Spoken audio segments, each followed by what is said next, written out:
Sivan Shefer. Sivan is the founder of Dialog for Life, and she is a certified equine and a canine therapy practitioner with over 25 years of experience. A native of the Eshkol region, she co-developed a unique dialogical approach that integrates academic knowledge with deep hands-on field experience. Her work creates a vital sanctuary when humans and animals can move together through trauma, from grief towards a shared sense of hope. Sivan. My name is Sivan Shefer, and I'm very excited to be here today. As you can hear, English is not my native language, and because this story is very, very personal to me, I'll be using my notes during the talk.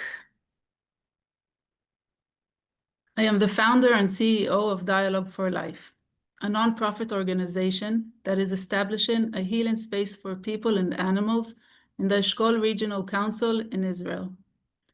I want to thank you for the opportunity to share our work with you, and I'm very honored to be a part of this professional conference. I'd like to share with you a story that connects my personal journey with my community's journey.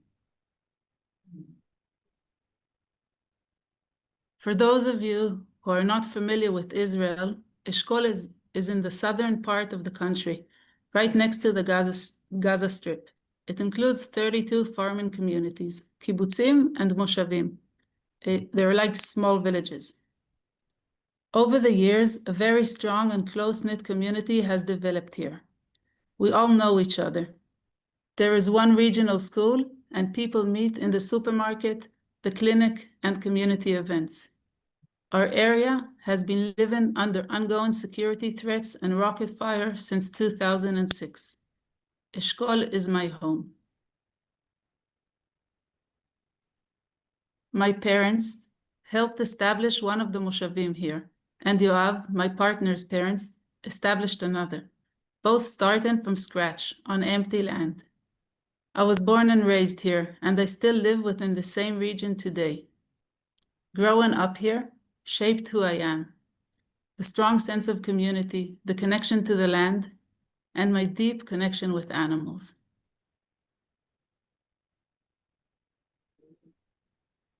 As a child, I dreamt of having an animal farm and becoming a veterinarian.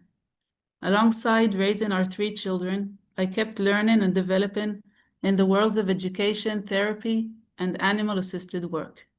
I trained in therapeutic riding and canine-assisted therapy, and continued to expand my understanding of the connection between people and animals. From childhood, I've lived alongside many kinds of animals, but horses have always held a very special place in my heart. I wanted to truly understand them, to feel close to them, and build a real connection with them. But as I grew up and became a professional, I was taught a very different approach, based on control, being the alpha, and dominance. I believed in it, and I even passed it on to children when I worked with. For many years, I used to hand children whips during therapeutic riding sessions, believing this was the right way. About 14 years ago, I was introduced to a different path, the force-free and fear-free approach, a way based on relationship, free choice, and attunement. Over time, I began to realize that the more force I used, the more it damaged the relationship, and the further I drifted for myself. This shift didn't stay only in my work with horses. It changed the way I understood relationships altogether. Together with my friend and work partner, Shuli Klil, we developed Dialog, a therapeutic and educational approach based on dialogical relationships.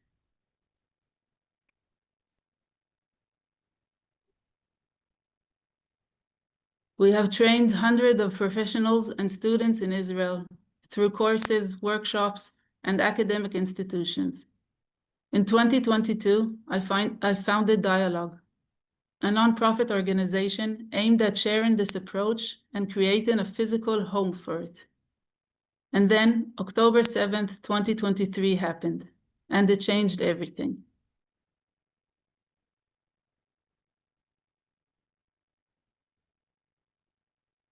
The tragic event of that day had a devastating impact on our community, leaving deep grief, trauma, and lasting sense of loss. To help understand the scale of what happened, I want to share some of the painful numbers from that day. Out of approximately 1,300 people murdered in southern Israel on that day, most were killed in the Eshkol region, our home. 255 of those people were from our community, our friends and neighbors. 119 people from Eshkol were kidnapped. 17,000 Eshkol residents were forced to leave their homes. It was a day that shattered our community and also my personal world. Here in my Moshav, thanks to the courage of our local emergency team, my children and I survived. We survived, but on that same day, we lost so many people, including my beloved nephew, Dudi. Dudi was murdered with his 4 friends while returning home from the Nova Festival. Our world collapsed.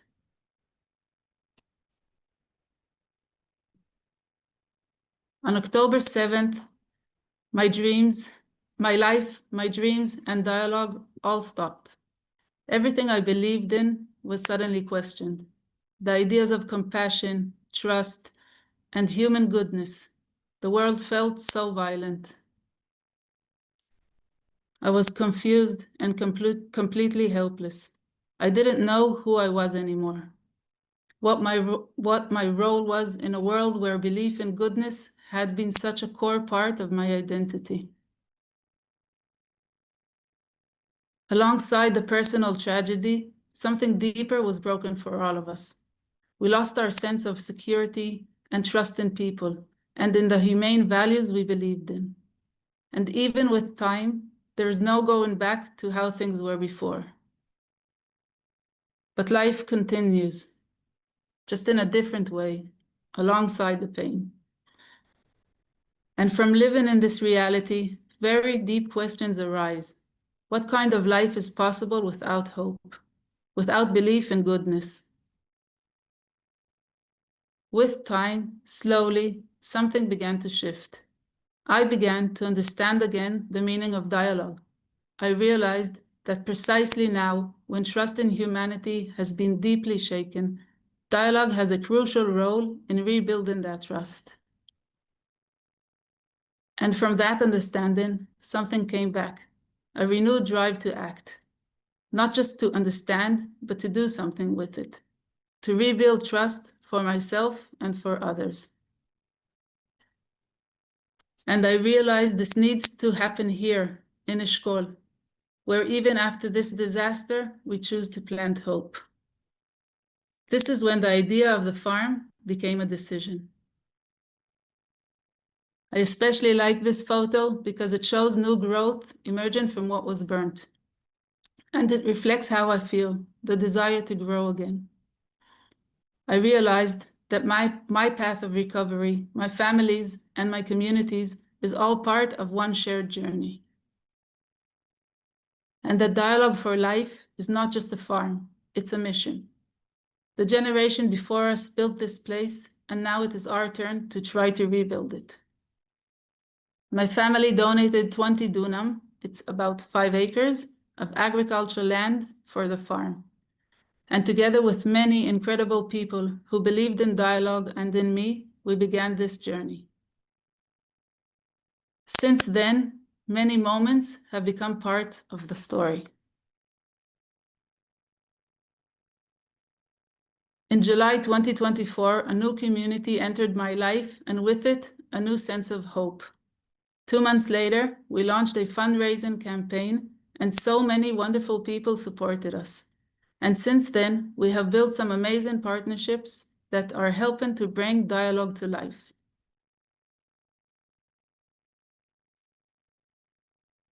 December 2024, we worked really hard cleaning and preparing the farm site, and began involving the community,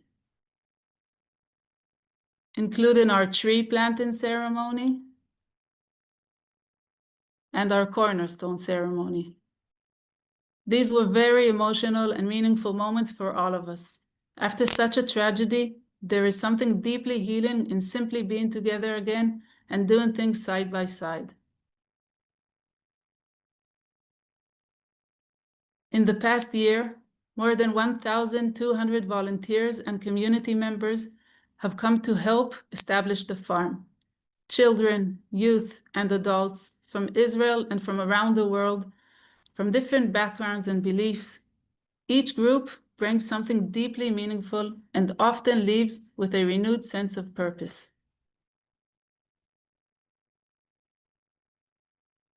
We are now in the final stages of receiving permits, and very soon we will begin building the animal areas, carefully designed to meet the needs of both animals and people. First, we will build the spaces and shelters, and then start bringing the animals. Here are some images of what the farm will look like when complete.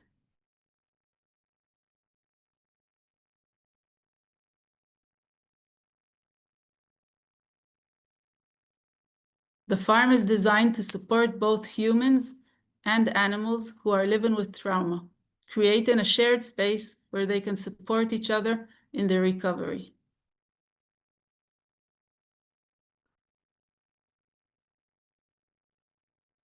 My nephew Dudi had a huge heart. He loved life, family, friends, and animals. He loved creating and building things. Our farm carries Dudi's spirit and the things he loved. It will include workshops in woodworking, metalwork, art, and therapeutic agriculture, alongside the rescue and rehabilitation of animals. For me, it is also a way to keep him close and present in our lives.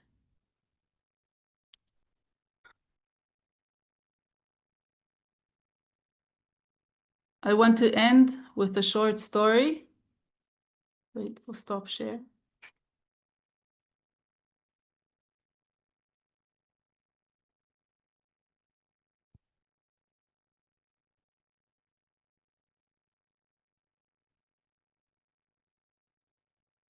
On October 7th, while my children and I were alone in our safe room, my older children said to me in English, so the youngest wouldn't understand, "Let's go get knives."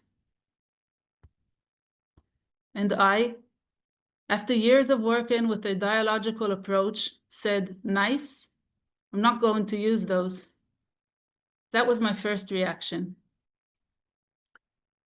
Later, we did prepare ourselves with knives and a baseball bat, but that was the first moment. It stayed with me for a long time. I kept thinking that my children needed protection and that I hadn't been able to give it to them. A few months ago, a group of volunteers from Brazil visited the farm. I shared with them the story of the farm, its vision, and the principle of dialogical work. And I also shared the story about the knives. One of them asked me a simple but very difficult question. "You speak about dialogue, about safe and meaningful relationships, but you also know the world is not like that, and people are not always like that. So how do you still believe in it? How do you keep building a place like this?" And I answered, "Yes, the world I knew changed on October 7th, but I still choose to believe in a world built on dialogue, not because I ignore reality, but because I choose to focus on what can be, on what I want for my children and for our future. Dialogue for life reflects the kind of world we want to live in. And if it becomes a place where the world we believe in is not just imagined, but actually lived, then the people who come here will carry that experience, that taste of dialogue, into other parts of their life. That belief is not just theoretical. It is reflected in how we are building this farm. as a rescue farm, a healing space, and an ecological place, guided by simple, everyday choices that reflect the kind of world we want to create. Because everything is connected. Dialogue exists in all relationship, with ourselves, with others, with animals, and with the earth. We are still at the beginning of this journey, but looking back, I see more and more the power of community and togetherness. We are not trying to heal what cannot be healed. We are learning together how to live and build alongside what happened. And we believe that action is a big part of that path forward. I would like to invite you all to come, see, and experience what we are building here together. Thank you. Toda. I thank you for sharing your story with us, and I thank you especially for not losing hope. And thank you for dialogue.